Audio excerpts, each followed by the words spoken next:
خیبر شیر خدا مشکل کشا مولا علی کرم اللہ وجہ کریم گھر پر آئے آ کر نیچے کو گردن کیے ہوئے بیٹھ گئے اور جب بیٹھے خاتون جنت نے پوچھ لیا شوہر نامدار کیا ہو گیا آپ کی گردن لٹکی ہوئی کیوں کیا بات ہے بولتے کیوں نہیں ہے کیوں آپ کی زبان خاموش ہے کیا بات ہوئی کیا عثمان غنی نے کھانا نہیں کھلایا کیا مہمانداری اچھے سے نہیں ہوئی ہے حضرت علی فرماتے ہیں خاتون جنت میں مہمانداری بہت شاندار ہوئی ہے اور فاطمہ زہرا بہت اچھا عثمان غنی نے انتظام کیا تھا مگر اللہ میں اس وجہ سے کبھی خاطر ہوں میں اس وجہ سے مایوس ہوں کہ کاش میرے گھر میں بھی دولت ہوتی تو میں بھی سرکار کی دعوت کرتا مگر فاطمہ میرے گھر میں تو فاقے ہو رہے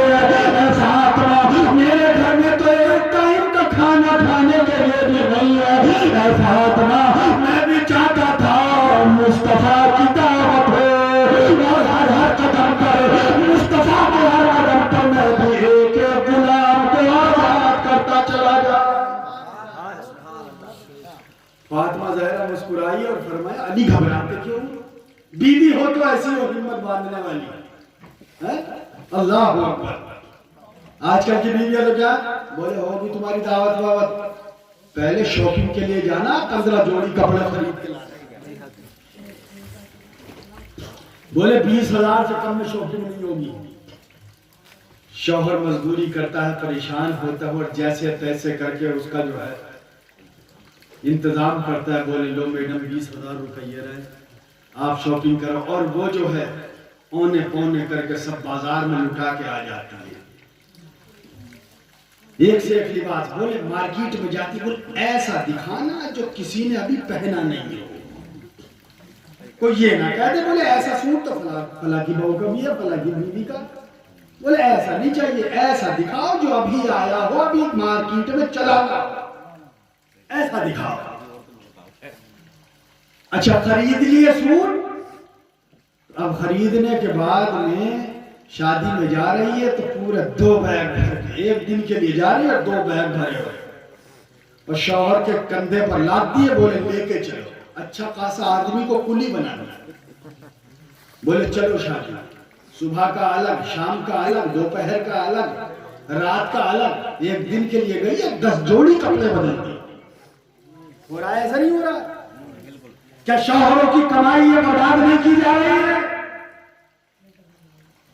وہ غریب بیٹی جو 2 لباس میں اپنی زندگی گزارتی ہے وہ فاطمہ زہرا جس نے اپنی پوری زندگی ایک لباس میں گزار دی ہو وہ فاطمہ زہرا جس نے مولا کائنات کے ساتھ میں پوری زندگی ایک بستر میں گزار دی ہو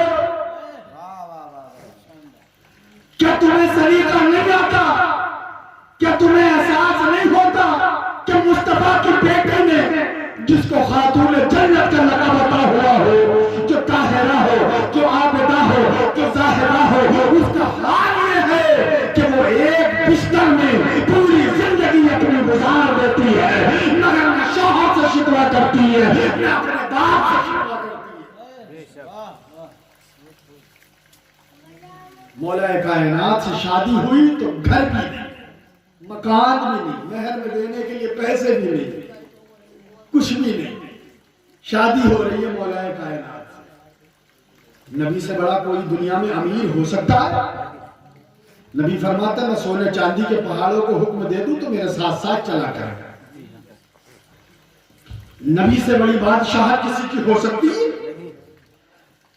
دنیا کے بادشاہوں کی حکومت صرف زمین پر چلتی ہے آمنہ کے لال کی حکومت آسمان پر بھی چلتی ہے چاند کو اشارہ کرتے چاند کو ٹکڑے ہو جائے سورج کو اشارہ کرتے سورج پلٹ کر آ جائے مصطفیٰ اگر بادل کو اشارہ کر دیں تو بادل برسنا شروع ہو جائے نبی اگر اشارہ کر دیں تو بادل سایہ کر کے مصطفیٰ کے سر پر چلا کرے نبی درختوں کو حکم دے دیں تو درخت مصطفیٰ کے قدموں میں گر جائے مصطفیٰ جان رحمت صلی اللہ علیہ وسلم اگر پتھر کو حکم دے دے تو پتھر پانی پر تیر کر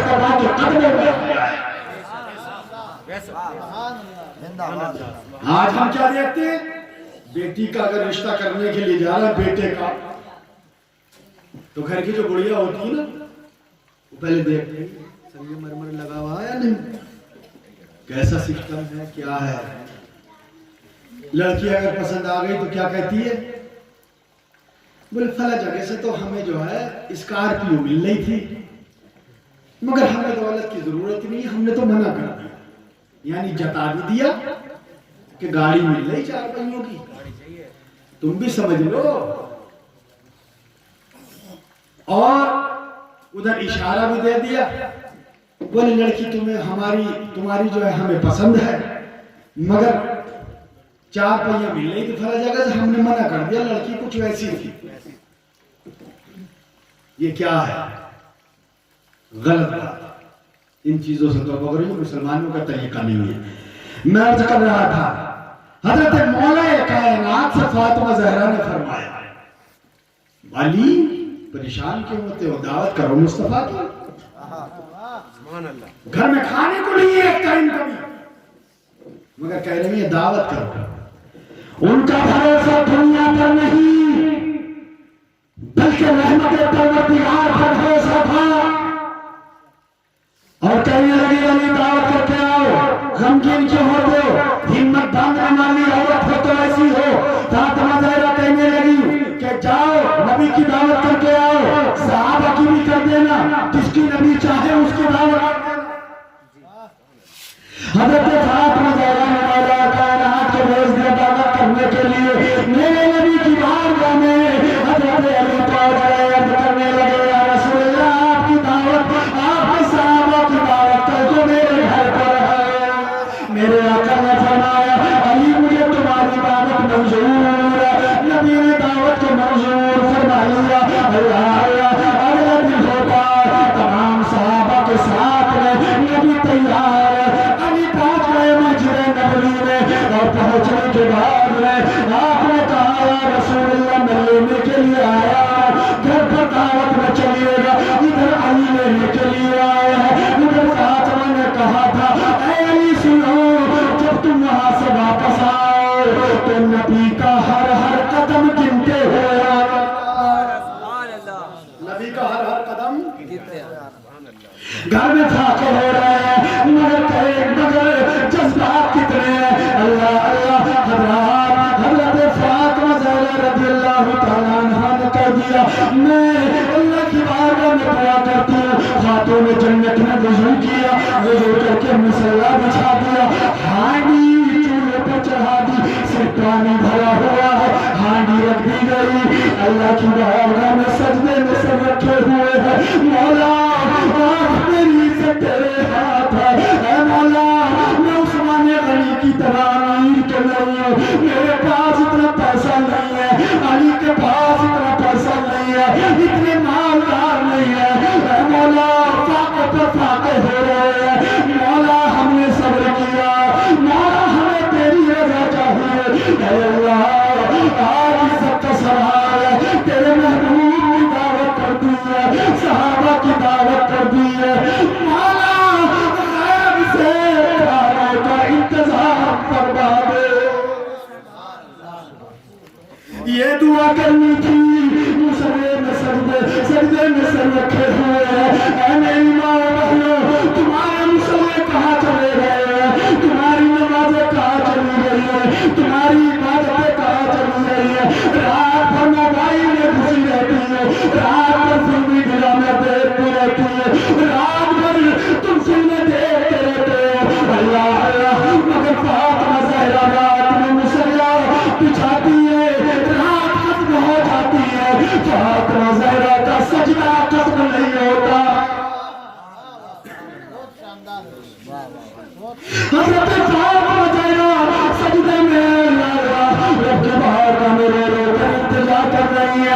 نبی کی شہزادی روئی تو فرشتے بھی رونے لگے. فرشتوں کو ترس آ گیا. رب کے باہر کا میرے کی اے مولا میرے محبوب کی بیٹی کے آنسو نکل رہے ہیں، تیری محبوب کی بیٹی کے آنسو سے مسلح تر ہو گیا ہے. اے مولا اپنے محبوب کی بیٹی کی یاد رکھے، اس کی دعا پہ قبول فرما لے. اللہ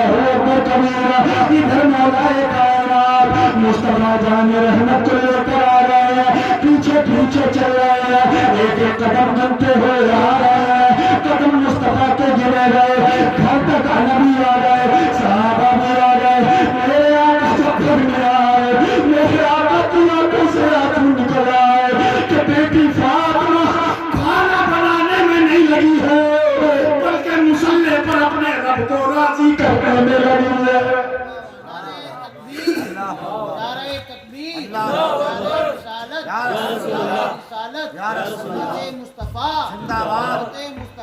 سرکار کی آمد، مفتی مجاہد الاسلام صاحب قبلہ، نعرہ تکبیر، نعرہ رسالت۔ مصطفیٰ جان رحمت گھر میں تشریف لائے، حضرت فاطمہ زہرا نے سلام پھیرا، فاطمہ زہرا نے سلام پھیرا، بابا کو دیکھا، مصطفیٰ جان رحمت کو دیکھا، لپٹ گئی، بابا جان گھر میں کھانے کو کچھ بھی نہیں ہے، میں نے دعوت کر دی ہے تاکہ علی کا دل نہ دکھ سکے، تاکہ علی کا دل نہ دکھ سکے، علی کو تکلیف نہ ہو سکے، اس لیے یا رسول اللہ میں نے دعوت کر دی ہے۔ نبی نے فرمایا اے فاطمہ بیٹی، چولہے پر جو ہانڈی رکھی ہے اسے کھول کر کے تو دیکھو، ہانڈی کھول کر دیکھی تو قسم خدا کی اتنا لذیذ کھانا کیوں تھا، ایسی خوشبو آ رہی تھی، پورا گھر مہک گیا، پورا مکان مہک گیا۔ اللہ اللہ، نبی نے فرمایا تب تک آدمیوں کو بلاتی چلی جاؤ، اللہ کھانا نکالتی چلی جاؤ۔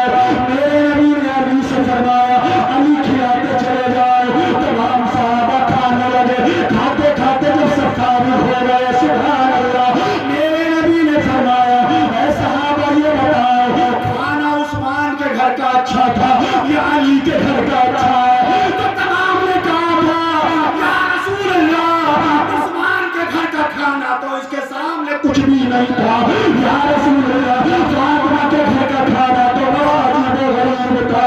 اللہ دنیا میں بڑے بڑے لذیذ کھانے کھائے، دنیا میں بڑے بڑے شاندار کھانے کھائے، مگر یا رسول اللہ اس سے زیادہ خوشبودار اور بہترین کھانا آج تک نہیں کھایا۔ میرے آقا نے فرمایا صحابہ جانتے ہو یہ کھانا کہاں کا ہے؟ تم نے کہاں کا کھانا کھایا ہے؟ عثمان غنی کا کھانا دنیا کا کھانا تھا، مگر سنو میری بیٹی فاطمہ کے گھر پر جو تم نے کھانا کھایا وہ کھانا یہاں کا نہیں تھا، اللہ نے تمہارے ہمارے لیے وہ کھانا جنت سے عطا فرمایا ہے۔ جنت سے وہ کھانا عطا کیا گیا ہے۔ حضرت فاطمہ زہرا رضی اللہ تعالیٰ عنہ کہ یہاں دعوت سے جب تمام صحابہ فارغ ہو گئے، سرور کائنات صلی اللہ تعالیٰ علیہ وسلم کی بارگاہ میں حضرت جبریل حاضر ہیں، نبی کی بارگاہ میں حضرت جبریل امین حاضر اور عرض کرنے لگے یا رسول اللہ، غور سے سنی، یا رسول اللہ عثمان غنی نے قدم گینے تھے تو ہر قدم پر ایک غلام آزاد ہوا تھا، مگر یہاں مولا کائنات نے قدم گرے ہیں تو اس کا بدلہ کیا ہے؟ حضرت جبریل کہنے لگے یا رسول اللہ، اللہ کی جانب سے حکم ہو گیا ہے کہ عثمان غنی نے ایک ایک غلام آپ کے ایک ایک قدم پر آزاد کیا تھا، مگر علی کے گھر تک جتنے بھی آپ کے قدم پڑے ہیں اللہ نے حکم دے دیا ہے ہر قدم کے بدلے آپ کے ایک ایک ہزار گنہگار امتیوں کو جنت عطا کی گئی ہے، جنت دے دی گئی ہے، ایک ایک ہزار گنہگار جنت عطا کر دیے گئے۔ نعرہ رسالت حضرت مولانا مجاہد الاسلام صاحب قبلہ۔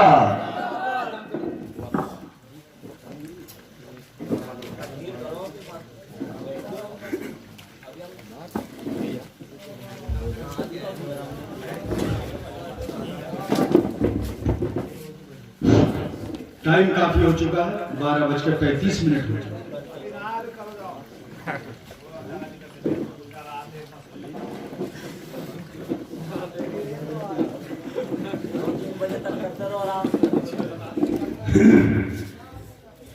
بلند آواز سے بولیے سبحان اللہ. سبحان اللہ. اب آپ یہ بتاؤ کہ آپ اپنے یہاں پر اگر جہیز دیں گے تو آپ الاؤنسمنٹ کر کے نہیں دیں. اس بات کا عہد کریے.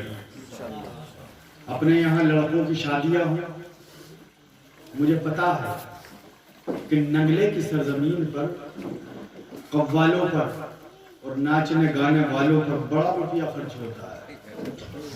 لاکھوں لاکھوں روپیہ ایسے لوگ لوٹا دیتے ہیں. مگر جلسے کیا کرو، علماء کو بلوایا کرو، دین کی باتیں سنا کرو، اس سے دل روشن ہوتا ہے، اس سے طبیعت باغ باغ ہوتی ہے، اللہ اس کا رسول اس سے راضی ہوتا ہے. اس لیے میں آپ سے عرض کرنا چاہتا ہوں میرے بھائیوں، اپنے نظریات تو بدلو. آج ہمارے خیالات بدلے ہیں، ہمارے نظریات بدلے ہیں، ہمارا سسٹم بدل گیا، ہمارے اندر مغربی کلچر آ گیا، انگریزوں کے طریقے